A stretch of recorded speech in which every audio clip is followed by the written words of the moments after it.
역대하의 말씀을 보면서 열왕의 말씀, 열왕의 그러한 역사들의 말씀을 보면서 참 안타까운 왕들이 있습니다. 안타까운 왕들이 있는데요. 특히 역대하의 말씀에서 요아스 우리가 지금 보고 있는데요. 요아스 왕이 그러한 안타깝고 참 슬픈 이야기의 주인공이 바로 이 요아스 왕입니다. 우리가 지난 며칠 동안 보았던 것 같이 요아스 왕은 제사장 여호야다의 보호 아래서 자신의 할머니였죠. 할머니 아달랴의 그러한 위협 속에서 목숨을 건지고 남유다의 왕이 되었습니다. 그리고 요아스 왕, 여호야다 그리고 남유다의 백성들은 앞에 그 16절의 말씀과 같이 여호와의 백성이 되리라고 하나님 앞에서 언약을 세우죠. 하나님과 언약을 맺습니다. 이제는 다시는 딴 데에 우리의 마음을 두지 않고 우리의 눈을 두지 않고 오직 하나님의 백성만이 되겠습니다라는 게 바로 요아스와 남유다의 모든 백성들의 고백이었고요. 결단을 했습니다. 그리고 어제 말씀에서 우리가 보았던 것 같이 그가 왕이었으나 하나님의 백성으로서 그가 고백했던 것 같이 여호와의 백성으로서 하나님을 섬기는 자로서 여호와의 성전을 보수하는 일을 행하였습니다. 그래서 어제 말씀의 제목도 여호와의 전을 보수하는 그러한 사람 이런 제목으로서 여호와의 전을 보수하라라는 그러한 말씀으로서 그 제목으로서 말씀을 나누었었는데요. 그는 여호와의 전을 보수하는 개혁하는 왕. 보수한다라는 게 개혁한다는 겁니다. 다시 리뉴 새롭게 하는 것입니다. 레페어 다시 고치는 그러한 왕으로서 하나님 앞에서 이전에 퇴락하였던 그 성전을 고치며 하나님의 그런 선한 왕으로서의 모습을 보여주었죠. 그런데 문제는 무엇이냐면 이것이 그에게 도움을 주었던 여호야다가 사는 날 동안까지라는 것이 바로 참 안타까운 그러한 일이죠. 그리고 오늘 말씀은 여호야다가 죽은 후에 요아스가 어떻게 하나님을 버리고 악한 길로 갔는지에 대한 말씀이 오늘 말씀에서 나오고 있습니다. 이게 그냥 담담하게 적혀 있지만 이 말씀 한 절 한 절 단어 하나하나를 이게 우리가 묵상하고 곱씹어 보다 보면 이게 하나님께서 얼마나 이 요아스 왕에 대하여서 안타까운 마음으로 또한 이 말씀을 기록하게 하셨는지를 알 수가 있습니다. 먼저 오늘 17절 말씀 보면 이렇게 시작을 하고 있죠. 여호야다가 죽은 후에 여호야다가 죽은입니다. 죽자마자입니다. 이것은 죽자마자예요. 여호야다가 죽은 후에 그리고 그 다윗의 그 왕들의 묘실에 장사한 후에 유다 방백들이 옵니다. 그리고 그 요아스 왕에게 요청하는 것이 있습니다. 무엇을 요청할까요? 우리 18절 말씀 보게 되면 그들의 말은 나오지 않지만 그러나 그들이 요청이 무엇인지를 분명히 알 수 있습니다. 아세라 목상과 우상을 섬기자라는 것이 바로 그들의 요청입니다.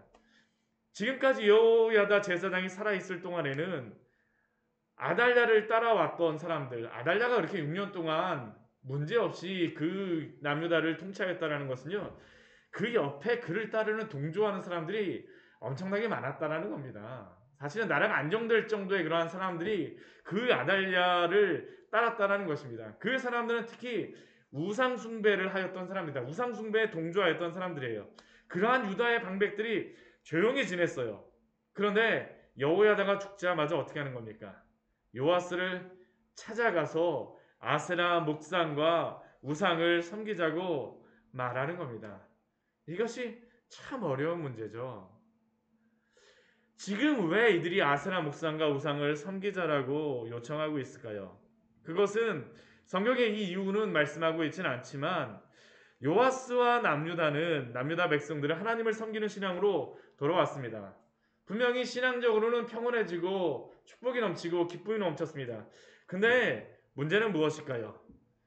그들의 삶에는 풍요로움이 따라오지 않았다라는 겁니다. 오히려 하나님을 섬기긴 하는데 그들의 삶에서는 풍요로움이 받쳐주지를 못하였어요. 그러니까 여호야다가 죽자마자 그들의 숨어있던 불만이 표출된 것이죠. 예전 아달랴가 다스릴 때는 더욱 풍요롭고 더욱 윤택한 삶이 아니었냐라는 겁니다. 당연합니다. 예전에 아달랴 같은 경우는 두로와 시돈 그 해상무역에 굉장한 그 큰 나라입니다. 이 해상무역에 엄청난 나라예요. 그 아달랴를 통하여서 아달랴가 다스릴 때는 풍요로웠었는데 하나님을 섬겨도 별 유익이 없다라는 게 바로 이들의 고백이죠. 우리가 예수님을 믿고 나서 혹시 이러한 것에 미혹되거나 유혹되는 성도님들 없으십니까? 사실 이게 우리에게 올무가 되어지고요. 요아스나 남유다나 지금 올무가 되어지는 겁니다. 아세라는요, 특히 풍요와 다산의 여신입니다. 풍요와 다산의 여신. 이 아세라 그 삶을 나중에 한번 뭐 보십시오. 이게 정말 풍요롭다라고 다산의 여신이라는 게 보면 알 수 있습니다. 그리고 그들은 지금 그들이 이렇게 윤택하지 않은 이유가 아세라를 섬기지 않아서 이렇게 풍요롭지 않다고 불만을 터뜨리는 겁니다. 그리고 이러한 때에 정말 하나님의 왕이라 그러면 그들의 요청을 받아들이지 않지만 그러나 왕이 여기서 그들에게 동조하면 그때에는 우상숭배가 나라에 만연하게 되는 것이죠. 그런데 남유다가 지금 그런 겁니다. 근데 여기서 참 우리가 유의할 게 한 가지 알아야 될 게 무엇이냐면 여기서 바알을 섬기자라는 이야기는 나오지 않습니다. 아세라를 이야기해요. 보통은 바알을 섬기자로 이야기하는데 아세라라고 이야기합니다. 이게 왜 그러냐 하면 엘리야가 바알 선지자와의 결투 이후에 바알을 섬기는 신앙은 급속도로 약해졌습니다. 400명의 그 선지자가 한꺼번에 죽었다는 이야기는 무엇이냐면요. 바알은 거짓신이라는 게 그 북이스라엘도 그렇고 남유다도 그렇고 다 퍼졌습니다. 근데 문제는 무엇이냐면 바알의 선지자 400명이 멸하여지는 그때에 그들과 함께 있었으나 예외적인 사람들이 있었습니다. 그 사람들이 누구냐 하면요. 바로 아세라를 섬기는 여제사장들이었습니다. 여사제들이었어요. 그들은 아무런 해를 당하지 않아요. 그리고 바알의 신앙은 북이스라엘과 남유다에서 사그러들었지만 그러나 아세라는 그대로 있다라는 것이죠. 이게 굉장히 충격적으로 그 이스라엘에서 발견된 유물 중에 하나가 무엇이냐면요. 아세라와 여호와가 함께 그려진 그러한 그림이 발견됐습니다. 아세라와 그 여호와를 함께 섬기자. 이런 이게 유물이 출토가 되었는데요. 즉 이것이 무엇이냐 하면 바알 신앙을 섬기는 신앙은 사그러들었지만 그러나 지금 이들은 아세라와 여신 아세라와 함께 여호와를 남신으로서 섬기자라는 것입니다. 지금 그 요아스 왕에게 유혹하고 있는 것이 바로 이것이죠. 한 손에는 여호와를 섬기는 것을 또 한 손에는 무엇입니까? 아세라를 지금 손에 쥐고 있는 것이죠. 한 손에는 여호와를 한 손에는 아세라를. 남유다는 결코 한 번도 여호와를 완전히 버린 적은 없었습니다. 항상 그들의 문제는 무엇이었었냐면요. 여호와만을 섬기지 않았다라는 것이죠. 그리고 이것이 바로 이 시대의 교회의 모습 아닙니까? 요아스는 그리고요. 이러한 이야기를 들었을 때에 그래. 우리가 조금 더 풍요로워야지. 그리고 그들의 요청을 허락한 것이죠. 이것이 바로 사탄의 속임수입니다. 오직 하나님만을 섬기는 신앙이 아니라 여호와와 다른 것을 겸하여 섬기는 신앙. 그리고 이러한 요아스의 모습을 딱 한 단어로 오늘 이야기하고 있죠. 오늘 18절 말씀에 이렇게 말씀합니다. 그의 조상들의 하나님 여호와의 전을 버리고. 어제 분명히 요아스 왕은 어떠한 왕이었습니까? 우리 어제 24장 4절 말씀을 보게 되면요. 요아스 왕에 대해서 이렇게 말씀하였죠. 그 후에 요아스가 여호와의 전을 보수할 뜻을 두고. 요아스 왕은 여호와의 전을 보수하는 왕, 여호와의 전을 보수할 뜻을 두고 있는 왕이었었는데 이제는 어떠한 왕이라는 것입니까? 이제는 여호와의 전을 버린 왕입니다.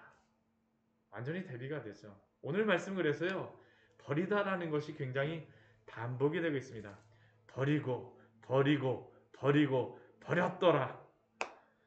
여호와를 예배하는 그러한 신앙을 경홀히 여기며 또한 여호와를 그 섬기는 그러한 신앙을 떠났다라는 것입니다. 그리고 이것은 우리의 신앙생활에도 동일한 질문을 주는 것입니다. 여호와의 전을 보수하며 개혁하며 성도로서 날마다 삶에서 말씀과 기도로 거룩하게 살 것인가?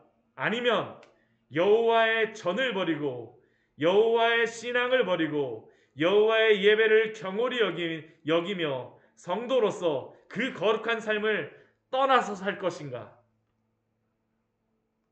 그리고 하나님은 이렇게 여호와의 전을 버리고 그 신앙의 길을 버린 요아스와 남유다에 진노하셨습니다.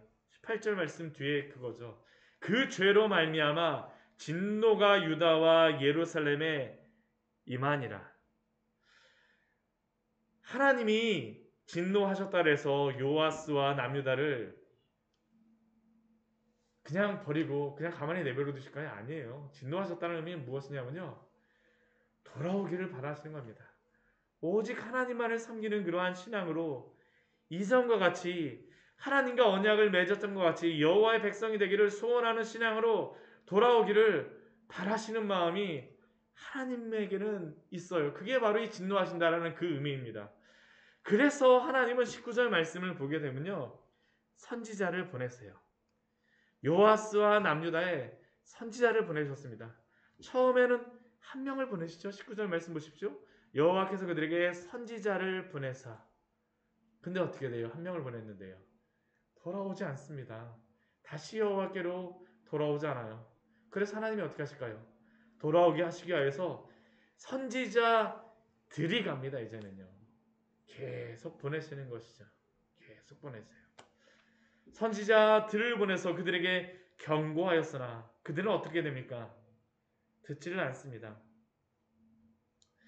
역대기의 주제가 바로 이것이죠. 아무리 크게 죄를 지었다 할지라도 회개하고 돌아오게 되면 되는데, 그런데 이렇게 여러 명의 선지자를 보내셨음에도 불구하고 그들은 듣지 않습니다. 역대기의 그 하나님의 뜻에서 벗어났다라는 것입니다. 그리고 요아스가 지금 선지자의 말을 듣지 않는다라고 하는 것은 그 본질적인 이유는요, 지금 그가 교만해졌기 때문입니다. 교만해졌기 때문이에요. 그것을 알 수 있는 게 무엇이냐 하면 우리 17절 말씀을 보면 이렇게 되어 있죠. 그 앞에 유다 방백들이 와서 왕에게 절하매. 우리가 이전에 요아스와 남유다 백성들이 하나님 앞에 언약했던 것은 무엇입니까? 우리가 하나님의 백성이 되리라라고 언약을 맺었었는데요, 지금 이 유다 방백도 우상 숭배하는 자들이 와서 요아스 왕을 어떻게 깨는 거냐면요, 왕 앞에서 절하는 것입니다. 하나님께 절해야 되는 그러한 이스라엘 백성들이 하나님이 아니라 요아스 왕에게 절하였다는, 왕에게 절하였다는 것이 이때는 그렇게 할 수 했겠죠. 당연히 인사하는 것을요. 근데 지금 이것을 여기다 기록한 이유는 무엇입니까? 여호와의 백성으로부터 떠났다라는 것이죠. 요아스 왕도 지금 그런 겁니다. 하나님만을 섬기는 그러한 왕으로서 그가 섬겨야 되는데 그가 거기서부터 탈선했어요. 그 증거가 무엇입니까? 선지자를 보내도 듣지 않는 것입니다. 않아요. 그가 교만해져서 그도 하나님이 다스리는 나라의 백성으로가 아니라 그가 왕이 되기를 원하는 것입니다. 그리고 그 결과가 바로 하나님의 선지자의 말을 듣지 않는 것이죠. 우리 잠언 16장 18절의 말씀, 아주 유명한 말씀 있지 않습니까? 교만은 패망의 선봉이요 거만한 마음은 넘어짐의 앞잡이니라. 그리고 이렇게 교만해진 요아스 왕에게 하나님은 최후의 한 사람을 보내십니다. 최후의 한 사람이에요. 하나님이 선지자로 세우세요.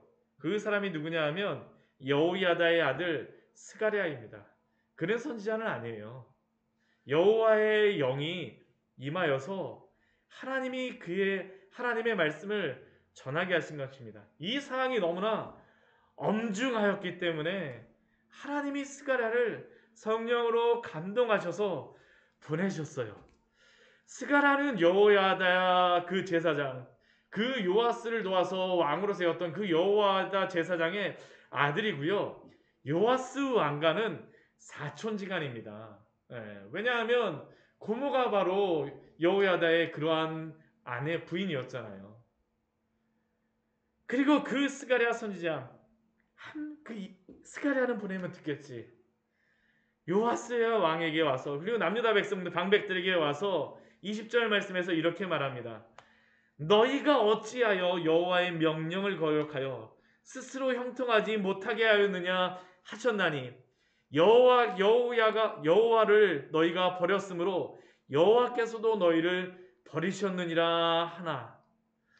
지금 하나님께서는 요아스가 여호와를 버렸기 때문에 여호와 하나님도 이들을 버리셨다라는 겁니다. 그런데 이 말씀을 하시는 이유가 무엇이겠습니까? 하나님께 지금이라도 겸비한 마음으로 돌아와서 회개하면 고치실 것입니다. 용서해 주실 것이에요. 요아스가 돌아오면 하나님은 그들을 결코 버리지 않으세요. 그러나 이 말씀을 스가랴로부터 들었을 때에 이들의 반응이 무엇일까요? 우리 21절 말씀 보면 이렇게 말하죠. 무리가 함께 꾀하고 왕을 지금 꾀하고 있는 것입니다. 꾀하고 있어요. 설마 처음부터 그러진 않았겠죠. 근데 그 우상 숭배하는 자들이 왕에게 가서 꼬드겨요. 그러니까 왕이 명령을 내립니다. 무엇이라고 명령을 내릴까요? 여호와 그를 돌로 쳐 죽이라는 것이죠. 21절 말씀. 그리고 그들은 요아스의 명령에 따라서 그를 여호와의 전뜰에서 돌로 쳐 죽입니다. 이 스가랴를 죽이는 장소가 참 안타까운 장소 아닙니까? 그곳은 바로 여호와의 전뜰입니다. 제사장인 여호야다가 요아스를 살려주었던 것이고요. 또한 지금 이 시대의 제사장인 스가랴가 하나님을 섬기는 장소입니다. 그런데 하나님을 섬기며 예배하는 그 장소에서 불법적인 세력들에게 스가랴가 돌에 맞아 죽었습니다. 예수님도 이 스가랴가 하나님의 성전에서 죽으셨다는 것을 마태복음에서도 누가복음에서도 두 번씩이나 말씀하시죠. 마태복음, 누가복음 두 군데에 적혔다는 것은 이것이 얼마나 안타까운 것인가라는 것을 말씀하여 주시는 것입니다. 그런데 더욱 안타까운 것이 무엇입니까? 요아스가 돌을 던지라고 명령을 하는데 이 여호와의 전뜰은 그가 아달랴의 살해 위협에서 목숨을 건지고 살아남고 그가 어린 시절 뛰어놀았던 바로 그 장소 아니겠습니까? 그가 어린 시절 여호야다의 도움 속에 거하였던 장소요. 스가랴 제사장과도 함께하였던 장소가 바로 이곳이었을 것입니다. 같은 나이 또래라면 친구가 스가랴밖에 더 있었겠어요? 그곳에서 지금 22절 말씀과 같이 자신에게 베풀었던 여호야다의 은혜를 기억하지 아니하고 22절 말씀 분명히 이렇게 말씀하잖아요. 요아스 왕이 이와 같이 스가랴의 아버지 여호야다가 베푼 은혜를 기억하지 아니하고 그의 아들을 죽이니. 참 이것이 아이러니한 것이 돌에 맞아 죽은 여호야다의 아들 스가랴의 이름의 뜻이 여호와가 기억하다라는 뜻입니다. 기억하다라는 뜻이에요. 그 스가랴의 의미가 기억하다. 그리고 야가 스가랴에서 야가요. 이게 여호와라는 의미입니다. 여호와가 기억하다. 요아스는 그의 어린 시절 여호와의 베푼 은혜가 있는 그곳에서 하나님의 은혜가 있는 그곳에서 그는 정작 어떻습니까? 그 은혜를 기억하려고 스가랴를 보냈는데 그 은혜를 기억하지 못하고 그를 죽인 것입니다. 참 안타깝죠. 그 스가랴 제사장 선지자의 마지막 기도가 무엇입니까? 감찰하시고 신원하여 주옵소서. 감찰하달라는 것은 나를 보아주십시오라는 뜻이고요. 신원하여 달라라는 것은 이게 신원한다라는 것이 다른 것이 아니라 이게 찾아달라는 의미입니다. 찾아달라는 의미예요. 하나님 이것을 보시고 찾아주시옵소서. 여기서 찾아달라는 의미가 무엇이겠습니까? 원래 역대기에서 찾아달라는 의미는 무엇이냐면요. 죄인이 하나님께 올 때에 그 온다라는 의미를 찾는다라는 단어를 씁니다. 근데 죄인이 하나님을 찾아오지 않고 하나님이 찾아오시게 되면 지금 요아스 왕에겐 그것이 무엇일까요? 심판이죠. 회개하지 않는 죄인을 향한 하나님의 심판을 말씀하고 있는 것입니다. 참으로 안타깝지 않습니까? 하나님의 언약의 백성이 되겠다라고 하나님을 찾았던 요아스가 이제는 하나님을 버리고 하나님의 은혜를 기억하지 않아서 이제는 하나님이 찾아오셔서 심판하실 대상이 된 것입니다. 그리고 겸비함으로 회개하지 않는 요아스에게 찾아오시는 그 하나님의 심판이 바로 그 다음 절서부터 나와 있어요. 이 3절 말씀에 보면 이렇게 말씀하죠. 오늘 말씀은 하나님의 경고와 함께 하나님의 심판입니다. 23절 이렇게 시작합니다. 1주년 말에 1주년 말이라는 것은요. 여호야다가 죽은 지 또한 스가랴 선지자가 죽은 지 1년도 되지 않았습니다. 이 1주년 말이라는 것은 또 무엇이냐면 이게 전쟁할 때 봄에 추수기가 끝나고요. 이제 땅이 말라가고 전쟁할 때가 되어졌다는 겁니다. 해가 끝날 때라는 것이에요. 그때 누구를 하나님께서 보내실까요? 아람 군대를 보내십니다. 아람 군대를 보내셔서 어떻게 합니까? 요아스를 치려고 그들이 올라옵니다. 그들이 올라와서 어떻게 할까요? 백성 중에서 모든 방백들을 죽이고 노력한 물건을 다메섹왕에게로 보내니라. 여기서 죽임을 당하는 방백들은 누구일까요? 분명히 앞에서 요아스 왕을 꾀었던 자들, 그 우상숭배하였던 그러한 사람들이 주축일 것입니다. 그들은 어떤 사람들입니까? 세상의 성공을 탐하여서 아세라를 섬겨서 많은 풍요로움을 얻겠다라고 윤택함을 얻겠다라고 했지만 어떻게 돼요? 조금 이익을 분명히 보았을 것입니다. 그러나 그 이익을 보았을지는 모르지만 그 결론은 죽음과 함께 그들이 번 모든 재산을 다 빼앗기는 것이죠. 악인의 비참한 말로입니다. 마태복음 6장 24절 말씀에서 예수님은 이렇게 분명히 말씀하세요. 한 사람이 두 주인을 섬기지 못할 것이니 혹 이를 미워하고 저를 사랑하거나 혹 이를 중히 여기고 저를 경히 여김이라. 너희가 하나님과 재물을 겸하여 섬기지 못하느니라. 이 아람 군대는 어떠한 군대입니까? 하나님의 심판이라는 것이 이게 분명한 것이요. 24절 말씀 보게 되면 이 아람 군대가 이렇죠. 아람 군대가 적은 무리로 왔으나 여호와께서 심히 큰 군대를 그들의 손에 넘기셨으니. 이전에는요. 아하스 왕과 같은 경우는 그 구스 사람 세라 이집트의 바로 아닙니까? 그 바로의 큰 군대도 하나님이 함께 하심으로 말미암아 패배케 하시고, 여호사밧 같은 경우는 어떻습니까? 군대가 못 오니까 찬양대를 세우잖아요. 찬양대 찬양만으로도 모압과 암몬과 에돔의 군대를 다 물리치게 하셨으나 불순종한 요아스는 어떻게 할까요? 그 많은 군대가 있음에도 불구하고, 큰 군대가 그에게 있었다라고 함에도 불구하고 그들의 아람 사람들의 손에 넘기셨다라고 말합니다. 넘기셨다라고 말해요. 왜냐하면 요아스가 여호와를 버렸기 때문이죠. 우리 24절 말씀에 그렇게 말씀하지 않습니까? 여호와를 버렸습니다. 여호와의 전을 보수하는 그런 왕에서 여호와의 전을 버리는 왕, 여호와를 버리는 왕이 되니까 여호와에게 버림을 받는 겁니다. 그리고 요아스를 징벌하세요. 단순히 징벌만 하시는 거 아니죠. 25절 말씀을 보게 되면요. 요아스가 크게 부상을 당합니다. 육체까지 크게 부상을 당한 것이죠. 그리고 크게 부상을 당해서 어떻게 될까요? 반역의 죽임을 당하죠. 왜 그 죽임을 당하였다라고, 크게 부상을 당하였다라고 말합니까? 여호야다의 아들들의 피로 말미암아 반역하여 그를 그의 침상에서 쳐 죽인지라. 분명하게 말씀하죠. 여호야다의 아들들의 피로 말미암아 하나님을 버렸기 때문에. 그리고 요아스는 어떻게 됩니까? 왕들의 묘실에 장사하지 아니하였더라. 그를 도와서 후견인으로 있었던 여호야다는 제사장으로 오히려 왕의 묘실에 장사되었는데 그는 왕들의 묘실에 장사되지 못합니다. 그의 죽음이 더욱더 비참한 것은 그를 죽였던 사람이 사람이 누구입니까? 암몬 여인의 아들이고요. 모압 여인의 아들입니다.